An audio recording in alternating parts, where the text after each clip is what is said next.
खरं म्हणजे आज प्रामुख्यानं शिवसेनेच्या नेत्यांनी ज्या पद्धतीनं बिहारच्या प्रकरणावरून कोल्हेकुई त्या ठिकाणी सुरू केले, त्या संदर्भात आपल्या माध्यमातून बोलण्यासाठी या ठिकाणी मी आहे।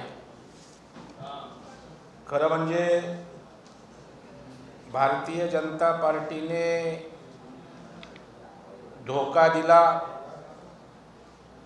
नितीश कुमार यांचा छळवाद त्या ठिकाणी केला, मोदी साहेबांनी केलेलं वक्तव्य सुशील मोदी यांनी की शिवसेना आम्ही त्या ठिकाणी बदला घेतला, या सगळ्या विषयावर या ठिकाणी मत मांडण्यासाठी या ठिकाणी आहे। खरं म्हणजे सत्तेसाठी भारतीय जनता पार्टी कधीच त्या ठिकाणी नसते, हे देशभरात अनेक उदाहरणांतून आपल्याला दिसून आले। परंतु महाराष्ट्रामध्ये ज्या वेळेला आता सत्तांतर झालं, त्यावेळेला भारतीय जनता पार्टी मोठा पक्ष असताना त्या ठिकाणी मुख्यमंत्री पद हे एकनाथ शिंदे साहेबांना देऊन सत्तेसाठी भाजप आहे किंवा कशी याचं प्रत्यंतर महाराष्ट्रातील जनतेला या ठिकाणी आलेलं आहे। आणि धोका देण्याची पार्श्वभूमी शिवसेनेची आहे। पाठीत खंजीर खुपसला तर उद्धवजी ठाकरे साहेबांनी भारतीय जनता पार्टीच्या पाठीत खंजीर खुपसलेला आहे। कारण 20-25 वर्ष एकत्रितपणे हिंदुत्वाचा विचार घेऊन त्या ठिकाणी शिवसेना आणि भारतीय जनता पार्टी एकत्रित होती। त्यानंतर निवडणुकीसुद्धा शिवसेना भारतीय जनता पार्टी एकत्रितपणे लढली। आणि असं असताना त्या ठिकाणी वेगळ्या विचारधारेच्या, हिंदुत्वाच्या वेगळ्या विचारधारेच्या काँग्रेस आणि राष्ट्रवादी बरोबर त्या ठिकाणी आघाडी, महाविकास आघाडी करून पाठीत खंजीर खुपसण्याचं काम उद्धवजी ठाकरे साहेब आणि त्यांच्या शिवसेनेनं या ठिकाणी केलेला हा इतिहास महाराष्ट्राचा आहे। आणि त्याच्यामुळं भारतीय जनता पार्टीला बोलण्याचा कुठलाही नैतिक अधिकार या ठिकाणी त्यांना उरत नाही। आणि भारतीय जनता पार्टीने कोणाला फोडलेले नाही, फोडायची आवश्यकता नाही, तसं कधी करत नाही। शिवसेनेच्या हिंदुत्ववादी विचारधारेकरता बाळासाहेबांच्या विचारांना मानणाऱ्या त्या ठिकाणच्या शिवसैनिकांनी, नेत्यांनी, आमदारांनी उठाव केला।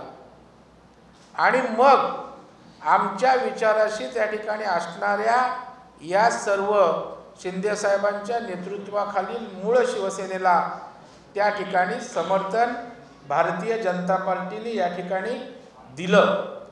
आणि त्याच्यामुळं अशा प्रकारच्या वल्गना करणाऱ्यांचं संपूर्ण महाराष्ट्राला त्यांचं स्वरूप माहीत आहे।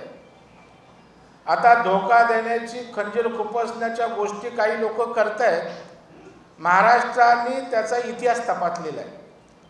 ज्यांची निर्मिती कशातनं झाली, आतापर्यंत राज्यात किती लोकांच्या पाठीत खंजीर खुपसले, किती पक्ष बदलले, किती सत्ता उलटवल्या, या महाराष्ट्रातील जनतेला नव्यानं सांगण्याची आवश्यकता आहे असं मला या ठिकाणी वाटत नाही। आणि आता या ठिकाणी भारतीय जनता पार्टीच्या संदर्भात शिवसेना नेते असतील, अरविंद सावंत असतील, त्याचबरोबर राष्ट्रवादीचे सर्वेसर्वा पवार साहेब असतील, यांच्या वक्तव्याला महाराष्ट्रातील जनतेला झालेल्या गोष्टींना पूर्णपणे कल्पना आहे। आणि त्याच्यामुळे शिडीवरून भारतीय जनता पार्टी त्या ठिकाणी चढते, मग त्या ठिकाणी लात मारते। मला वाटतं अशा प्रकारे भारतीय जनता पार्टीचा आतापर्यंतचा प्रवासच नाही आहे। 2 खासदारांपासूनच 300च्या वर खासदार हे जनतेच्या विश्वासावर, जनाधारावरच त्या ठिकाणी येत असतात। म्हणून आज देशात सर्वात मोठी पार्टी, सर्वात लोकप्रतिनिधी असणारी पार्टी, अशा प्रकारचा लौकिक आणि आलेख भारतीय जनता पार्टीचा उंचावलेला आहे. त्याच्यामुळे स्वाभाविक आता वैफल्य आलेलं आहे आणि या वैफल्याप्रती रोज शिवसेनेचे नेते असतील, राष्ट्रवादीचे नेते असतील, भारतीय जनता पार्टीला अशा प्रकारच्या कटघऱ्यात उभा करण्याचा केविलवाना प्रयत्न करतायत. परंतु रोज भारतीय जनता पार्टीला प्रचंड जनतेचं समर्थन मिळतंय. आज शिंदेसाहेब, फडणवीस साहेबांच्या नेतृत्वाखाली जे सरकार या ठिकाणी आलंय ती मूळ शिवसेना, बाळासाहेबांच्या विचाराची शिवसेना आणि देवेंद्रजींच्या नेतृत्वाखाली इथला भारतीय जनता पार्टी हिंदुत्ववादी विचारधारा एकत्र आल्यात. त्यामुळे अशा प्रकारच्या आरोपांना तथ्य नाही. जनतेला खरं खोटं सर्व माहीत आहे. विचार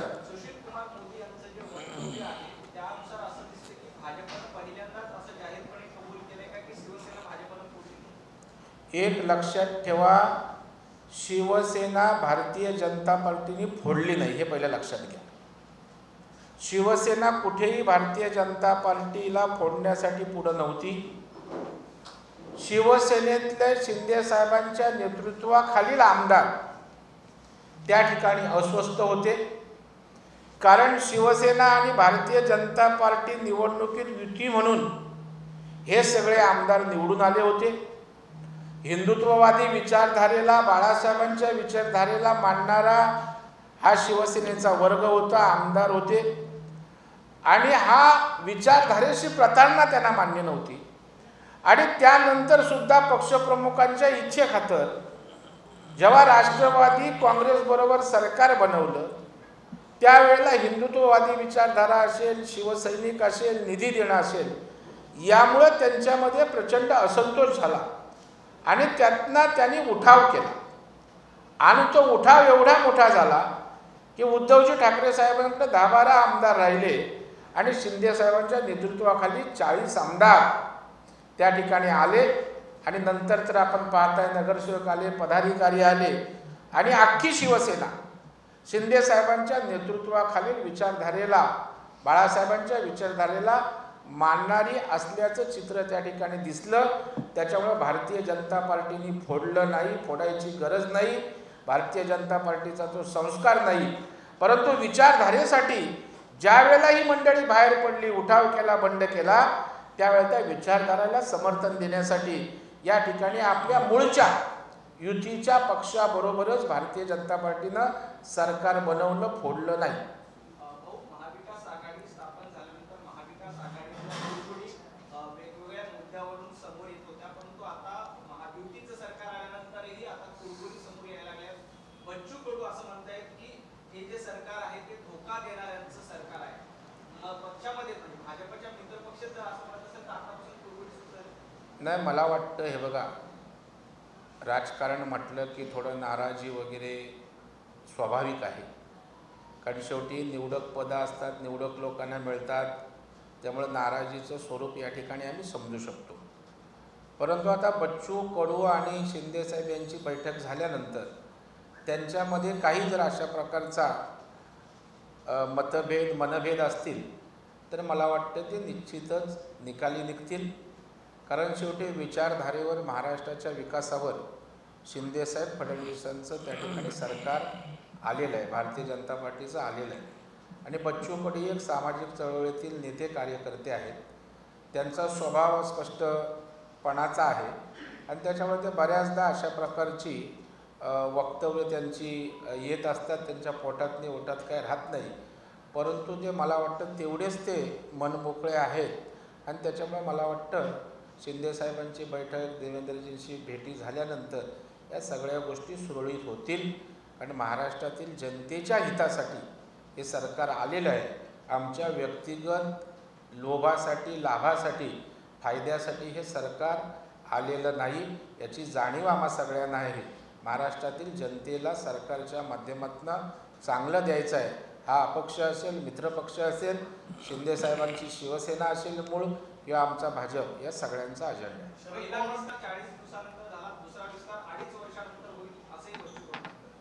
याचं उत्तर आता येणारा काळच देईल. असंच म्हणत होते अजित पवार साहेब, झाला विस्तार ना, आणि दुसराही विस्तार 2.5 वर्षात दुसरं सरकार येईल पुन्हा नव्याने.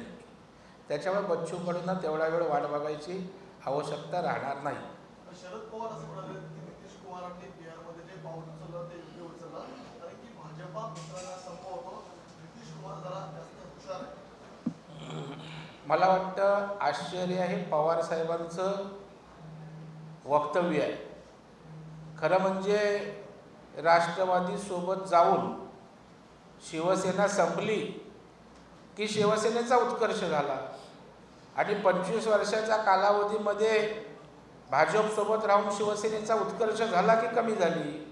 मला वाटतं 50 आमदारांपैकी 40 आमदार हे त्या ठिकाणी सांगतायत आमचा पक्ष संपतोय, राष्ट्रवादी संपवते. राष्ट्रवादीचे असणारे उपमुख्यमंत्री निधी देत नाहीत, मुख्यमंत्री आमचे आहेत परंतु सरकार आमचं वाटत नाही, आणि आपण पाहताय कोणी कुठला पक्ष संपवला. त्याच्यामुळे राष्ट्रवादीनं पवारसाहेबांच्या नेतृत्वाखाली या ठिकाणी शिवसेनेच्या पक्षाला जी उतरण लागली ती लागलेली आहे, ते सर्वश्रुत आहे. आणि त्याच्यावर भाजपवर दोषारोप करताना हे कुणी केलं आहे महाराष्ट्रातील जनतेला माहीत आहे. सुशील मोदी का जो वक्तव्य है उस पे क्या कहेंगे कि शिवसेना को भाजपा ने तोड़ा क्योंकि वो भाजपा के खिलाफ चले गए चुनाव के बाद? ये देखो, भारतीय जनता पार्टी ने शिवसेना को तोड़ा नहीं, तोड़ने की आवश्यकता नहीं, वो भारतीय जनता पार्टी का संस्कार नहीं है. शिवसेना के बड़े गठ ने उठाव किया और जो हिंदुत्ववादी विचारधारा अलग जा रही थी, महाराष्ट्र की जनता का विकास नहीं हो रहा था, और राष्ट्रवादी और कांग्रेस या महाविकास आघाड़ी सरकार शिवसेना दिनों दिन खत्म कर रही थी, उनको निधि मिल नहीं रहा था, काम नहीं हो रहे थे, इसमें से उठाव हुआ. और जब अपनी विचारधारा के लोग इकट्ठा आए महाराष्ट्र के विकास के लिए, तो भारतीय जनता पार्टी ने उनको समर्थन दिया. भारतीय जनता पार्टी ने शिवसेना फोड़ी नहीं, जो उठाव किया उसको बाद में विचारधारा के हिसाब से और महाराष्ट्र के हित के लिए समर्थन दिया. शरद पवार का कहना यह है कि नीतीश कुमार ने सही समय पर सही फैसला लिया, क्योंकि भाजपा जिनकी भी साथ रहती है अपनी सहयोगी पार्टियों को समाप्त करने की कोशिश करती है. शिवसेना का उदाहरण शरद पवार ने भी किया. मुझे लगता है सही वक्त पे सही क्या करना है पवार सबको मालूम है. उन्होंने सही वक्त पे शिवसेना को साथ में लिया था और अपना हित, राष्ट्रवादी का अपना हित महाराष्ट्र में उसने देखा. राष्ट्रवादी बढ़ती जा रही थी, शिवसेना घटती जा रही थी. अभी सही वक्त है, उनके लिए कुछ नहीं कर रहा है. शिवसेना आज पूरी शिंदे साहब के पास आ रही है, और उद्धव जी ठाकरे साहब का क्या सब पॉलिटिकल सिचुएशन किया है वो महाराष्ट्र देख रहे हैं. सुशील कुमार मोदी का ये कहना कि अगर किसी भी तरीके से हमारे साथ नहीं आते तो इसके परिणाम भुगतने पड़ेंगे, जिस तरह शिवसेना खत्म हुई महाराष्ट्र में, यहाँ पे देखने मिलता. नहीं, मुझे लगता है उसमें से अर्थ आप अलग हिसाब से मत लेना. और राजनीति में अगर हम सही दिशा से नहीं चलेंगे तो क्या होता है, अगर विचारधारा और हमारे साथ शिवसेना रहती तो ये स्थिति शिवसेना की आती नहीं. और राजनीति तो क्या राजनीति है, अगर हमको हमारे पीठ में खंजर खुपसाने कोई प्रयास करेगा तो थोड़ा हम वो खुपसा लेंगे. हम भी राजनीति में है, हम हमारी पार्टी बढ़ेगी, हम सरकार बनाएंगे, उसमें गलत क्या है. सरकार के जो एक पक्ष है उनमें अंतर्विरोध देखने को मिल रहा है, चाहे शिंदे गुट हो या भाजपा हो. कुछ लोग नाराज हैं शपथ ना दिलाए जाने से. बच्चू कडू ने अपनी नाराजगी स्पष्ट तौर पर एक देखो, ये तो राजनीति में होता है, जब कोई सीट्स लिमिटेड होती है, एक्सपेक्टेड लोग ज़्यादा रहते हैं तो जिनको नहीं मिलता है, बट नेचुरल थोड़ी बार नाराज़गी होती है. लेकिन यहाँ नाराज़गी और खुद के पद के अलावा महाराष्ट्र का हित और हिंदुत्व की विचारधारा से जुड़ के सब लोग हम इकट्ठे आए. इसलिए अगर कुछ ऐसी छोटी मोटी नाराज़गी होगी तो वो दूर की जाएगी, और मित्र पक्ष अपक्ष शिंदे साहब और फडणवीस साहब के नेतृत्व में भाजपा, हम सब मिलके एकजुट के साथ विचारधारा और महाराष्ट्र के साथ हम आगे बढ़ते जाएंगे. प्रवीण बाबू, एक सवाल ये है कि शिवसेना के नेता कह रहे हैं कि अब तक जब तक विस्तार नहीं हुआ था तब तक सारे शिवसेना के और बीजेपी के नेता बाला साहब के स्मृति स्थल पर जा रहे थे. कल विस्तार होने के बाद जितने मंत्री हुए उसमें से एक भी मंत्री स्मृति स्थल पर नहीं गया। इसका मतलब है कि सिर्फ बाला साहब का नाम सरकार बनाने के लिए कर रहा है। ये देखो, बाला साहब तो नेशनल लीडर है, वो किसकी खाजगी प्रॉपर्टी नहीं है। और वो बोलते थे कि बाला साहब का फोटो मत लगाओ, ये मत लगाओ। अगर उधर जाएंगे पैर पड़ने को भी बाला साहब के स्मारक पे और केस भी डालेंगे और कुछ करेंगे तो क्या? तो आप ऐसे भी बोलोगे, उधर गए नहीं तो पूछेंगे, गए तो उद्धव जी उधर से बोलेंगे, उससे ऐसा श्रद्धा दिल में है सब लोग के।